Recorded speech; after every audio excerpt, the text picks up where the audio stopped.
وأشهد أن محمدا عبده ورسوله أدى الأمانة وبلغ الرسالة ونصح للأمة وتركنا على المحجة البيضاء ليلها كنهارها لا يضيع عنها إلا هالك وصلوات ربي عليه وعلى آله وصحبه ومن اتبعهم بإحسان إلى يوم الدين. اللهم اجعلنا منهم واجعلنا معهم يا أرحم الراحمين. آمين يا الله. يا أيها الذين آمنوا اتقوا الله حق تقاته ولا تموتن إلا وأنتم مسلمون. When you believe, be conscious of Allah like He deserves for you to be conscious of Him. Be fearful of Allah like He deserves for you to be fearful of Him. And do not accept upon a state of Islam, a state of submission. Dear brothers and sisters, Allah subhanahu wa ta'ala gives to us countless stories in the Quran that we may take some lessons from. He talks to us about different groups of people, different men and women throughout time, some righteous, some not so righteous. But in all of these cases, in all of these stories are lessons for those who believe, for you and I. And one of those stories that inshallah we will be taking lessons from is from Prophet Suleiman alayhi salam and his bird. Allah subhanahu wa ta'ala recounts to us this beautiful story. And in this we see the greatness of the Quran, and we see that Allah subhanahu wa ta'ala shows us that you and I can take lessons even from a bird. As he recounts to us so many different animals who came into contact with Prophet Suleiman alayhi salam. And in that is lessons for you and I. And the story of Prophet Suleiman alayhi salam with this bird starts with Suleiman alayhi salam looking for this bird. As Allah subhanahu wa ta'ala said, وَتَفَقَّدَ الطَّيْرُ فَقَالَ مَا لِي لَا أَرَى الْهُدْهُدْ أَمْ كَانَ مِنَ الْغَائِبِينَ. Prophet Suleiman alayhi salam, Allah subhanahu wa ta'ala says, he started to look for the bird. وَتَفَقَّدَ. As the scholars say, this means that he's checking where this bird is. He's checking in on this bird. Where is this bird? مَا لِي لَا أَرَى. Why do I not see him? And it's as if he almost stops and blames himself for this bird being absent. And this is for you and I to see that even Prophet Suleiman alayhi salam considered that he himself might be missing something and didn't jump to make a conclusion right away. And he says, أَمْ كَانَ مِنَ الْغَائِبِينَ. Or is it perhaps that this bird is truly absent? And the beauty of this verse is that Allah subhanahu wa ta'ala says, وَتَفَقَّدْ, meaning in the Arabic language, to check in and to make sure someone is present, not just mentally, not just physically, but all of that they're there and that they're okay. And that's a lesson for you and I, to first and foremost to check in on those whom we are responsible for. As the Prophet ﷺ says, كُلُّكُمْ رَاعٍ وَكُلُّكُمْ مَسْئُولٌ عَنِ الرَّعِيَّةِ. All of you is a shepherd, and all of you is accountable for their flock. And then he goes to list for us that we all have responsibilities, men and women, young and old. All of us, we have a responsibility.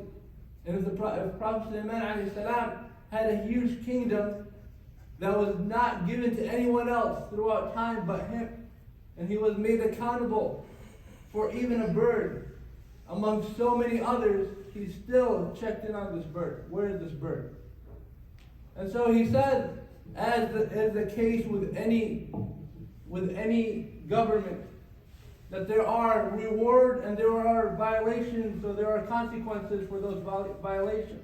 And so he said there are consequences for this violation. So he said, لو أعذبنه عذابا شديدا أو لأذبحنه أو ليأتيني بسلطان مبين. Says three options. I will either persecute it, or slaughter it, or it shall come to me with some significant news, with an excuse to free itself. Because this is a leader, and as any successful leader has, they have rewards and they have consequences. And Prophet Suleiman alayhi salam has shown this, that this is a violation, and that it shall be treated as such. And so the bird comes to Prophet Suleiman alayhi salam, as Allah subhanahu wa ta'ala says, فَمَكَثَ غَيْرَ بَعِيدٍ فَقَالَ أَحَطُّ بِمَا لَمْ تُحِطْ بِهِ وَجِئْتُكَ مِنْ سَبَإٍ بِنَبَإٍ يَقِينٍ. The bird comes to Prophet Suleiman alayhi salam and tells him straight up, I know something you do not know. أحط بما لم تحط به. As the scholars say, this means أعلم ما لم تعلم. I know something you don't know. And imagine a bird. And I know it sounds to us that it may be bizarre that Prophet Suleiman is speaking to a bird, but Allah subhanahu wa ta'ala gave him capabilities that no one else was given. And here, this is a miracle. And Prophet Suleiman was able to speak to an ant and hear a bird. And the bird tells him, I know something you do not know. So we have to stop here and think about the type of humility and the type of restraint it takes to tolerate this kind of statement from someone who is lower than you. And for you and I, in our responsibilities, there are cases where you will be in charge of someone who's perhaps less qualified than you are, or younger than you are, or not aware of what you are aware of, and you will have some responsibility over them. You will have power over them. And Prophet Suleiman just showed us that he has power over this bird. He can slaughter it, he can kill it, persecute it. All of these, very descriptive in the Quran. But he takes this statement from it. And he stops to consider this bird. And what does it have? What is this news that you have? And the bird tells this prophet, Suleiman alayhi salam, I have come to you from Saba, from Sheba, with news that I am certain in. بِنَبَإٍ يَقِينٍ. I am certain of this news. I'm not just spreading rumors. I'm certain of this news. And despite this, Prophet Suleiman alayhi salam still says to this bird, قَالَ سَنَنْظُرْ أَصَدَقْتَ أَمْ كُنْتَ مِنَ الْكَاذِبِينَ. Says, we will see. Are you from those who are truthful or from the liars? Even though this bird has said, I am certain in this news. So that teaches us from Prophet Suleiman alayhi salam to verify news when it reaches us. To be wary of just accepting anything. And Prophet Suleiman alayhi salam knows that this is a righteous bird, and he knows that it is one of the servants of Allah subhanahu wa ta'ala. Yet it says, Prophet Suleiman alayhi salam says, we will see. Are you from the truthful or are you from the liars? Inshallah, we will talk about the next part and what it is that bird came to Prophet Suleiman alayhi salam. أقول قولي هذا أستغفر الله لي ولكم فاستغفروه إنه هو الغفور الرحيم.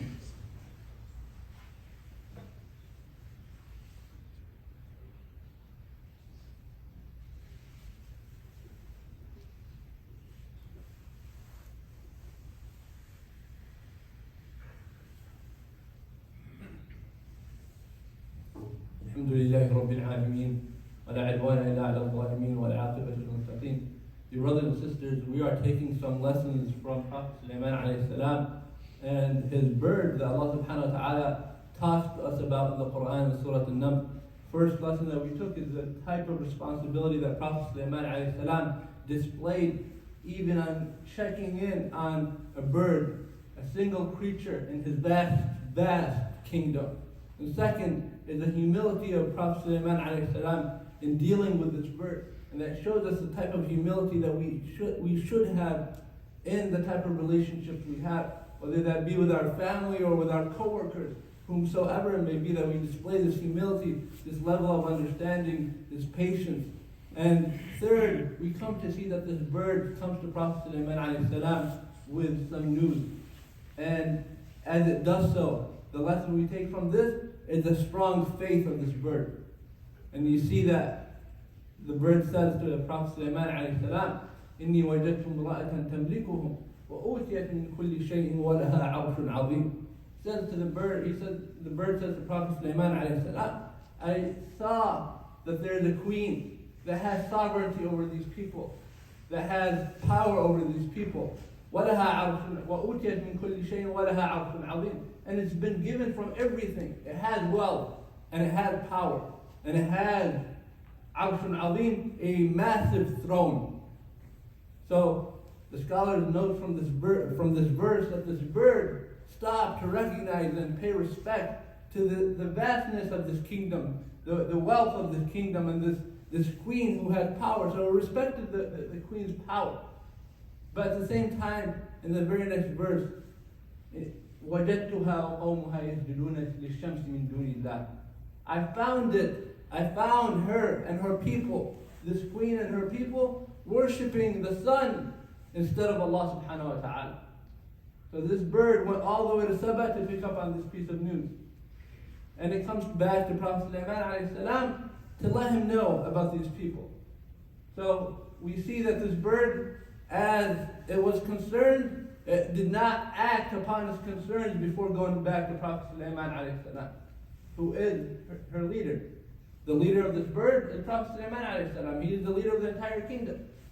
And although it was concerned about something, it stopped and went back to Prophet Suleiman to report to him. And that teaches us that when we are under a certain leadership, we respect that leadership and act with their consultation. We consult one another. And this bird went back to Prophet Suleiman to consult with him. And it did not act on its own. What was it bothered by? وَجَدْتُهَا قَوْمَهَا يَسْجُدُونَ لِلشَّمْسِ مِن دُونِ اللَّهِ. I found these people worshipping Allah, worshipping the sun instead of Allah subhanahu wa ta'ala. So this bird, it's not a human, right? And humans and the jinn were commanded to worship Allah subhanahu wa ta'ala. The animals are already all upon Islam, as we know. Humans and the jinn were given choices. This bird picked up on this and saw this as an injustice. That why are these people worshipping the sun instead of Allah subhanahu wa ta'ala? It bothered it. At the very least, it bothered it. But not just that, it said something. And it couldn't do something. So it said something. The Prophet ﷺ tells us, مَنْ رَأَى مِنْكُمْ مُنْكَرًا فَلْيُغَيِّرُهُ بِيَدِهِ. Whomsoever of you sees evil or misguidance, then they shall change it with their hand. And if you can't, فَإِنْ لَمْ يَسْتَطِعْ بِلِسَانِهِ, then with your tongue. Because there will be times where you can't do something. And there will be times where you and I can't say something for different reasons. And then the last one, the Prophet ﷺ says, "Oh, بِقَلْبِهِ." Then at the very least, with their heart. How? You detest it. You don't allow yourself to accept it or justify it and perhaps even to join in. And so this bird saw that. And what it could do was that it said something. And it went back to Prophet Suleiman and it told him that this is what it saw and that this is an injustice. How is it an injustice? Because Allah subhanahu wa ta'ala deserves to be worshipped. Allah subhanahu wa ta'ala created you and I. And so when we take that worship to someone else or some other being or creature, that becomes an injustice. Because Allah subhanahu wa ta'ala deserves that. When we started this khutbah, we said, fear Allah like He deserves to be feared. Like He deserves to be feared. Be conscious of Allah like He deserves to be conscious of by you and I. So Allah subhanahu wa ta'ala deserves to be worshipped. And this bird recognized an injustice. And Luqman alayhi salam, when he told his son, لا تشرك بالله, يا بني لا تشرك بالله, what did he say? إن الشرك لظلم عظيم. Verily shirk, to associate partners with Allah, is a form of injustice. Zulm. It is an injustice. And so this bird reported this. And another lesson we can see from this bird is that this single creature, who is perhaps one of the weakest members of this army, of this kingdom of Prophet Suleiman alayhi salam, still had the courage to speak up to Prophet Suleiman alayhi salam and tell him of what's going on. And sometimes when we're in the lower part of a hierarchy, we may dismiss our role or belittle it and think, oh, maybe I can't do something. And this bird shows us that it can do something. And it said, Allah yasjudu lillah. Won't they prostrate to Allah subhanahu wa ta'ala? And guess what? The entire civilization of Sheba came into Islam because of this bird. Prophet Aiman alayhi salam, yes, he dealt with them and he gave them da'wah. But had he known if it wasn't for this bird? No. And so this bird gave these people da'wah and brought them into Islam. And to this day, when we read this chapter, we make sujood to Allah subhanahu wa ta'ala. We make sujood as we recite this verse. Allah subhanahu wa ta'ala commands us to make sujood. All because this bird said, won't they make prostration to Allah, the one who created them, the one who helps them, the one who supports them in time of distress, the one who gives them life and gives them death. That is their creator. And so this bird, dear brothers and sisters, had courage. And we see that. We see that when our brothers and sisters stick up for their faith or stick up for one another. And I want to especially highlight today what is going on in the world with the hijab ban and seeing so many sisters stick up for their hijab. And we saw in India, the sister who was being harassed by countless men and being told to take off her hijab. And she replied, Allahu Akbar. And in an interview with the Sister Muskan Khan, she said, I did not say Allahu Akbar to basically hurt them or to make enmity with them. I said Allahu Akbar because it gave me strength. And I knew Allah subhanahu wa ta'ala was my creator and that He would protect me. And this is a lot like this bird who saw a form of injustice and went back to Allah subhanahu wa ta'ala and said Allahu Akbar. Allah is greater. And we stand with our sisters, our brothers and sisters everywhere who are being oppressed for their deen. And this is a reminder for you and I, in times of ease, in times where we are not forced to let go of our deen, to hold stronger, and that we pray for them and we remember them. And we ask Allah subhanahu wa ta'ala to allow us to stay strong upon our deen, to allow us to understand the Quran. اللهم اغفر للمسلمين والمسلمات الأحياء منهم والأموات. اللهم اهدنا واهد بنا واجعلنا سببا لمن اهتدى. اللهم آت نفوسنا تقواها وزكيها أنت خير من زكاها. اللهم اغفر لنا ولوالدينا ولكل من له حق علينا. اللهم اشف مرضانا ومرضى المسلمين أجمعين وارحم موتانا وموتى المسلمين أجمعين. اللهم ارحم موتانا في هذا اليوم يا أرحم الراحمين. اللهم اغفر لهم وارحمهم. اللهم اسكنهم الفردوس الأعلى يا أرحم الراحمين يا رب العالمين. عباد الله، إن الله يأمر بالعدل والإحسان وإيتاء ذي القربى وينهى عن الفحشاء والمنكر والبغي يعظكم لعلكم تذكرون. فاذكروا الله العظيم يذكركم واشكروه على نعمه يزدكم ولذكر الله أكبر والله يعلم ما تصنعون. وأقيموا الصلاة.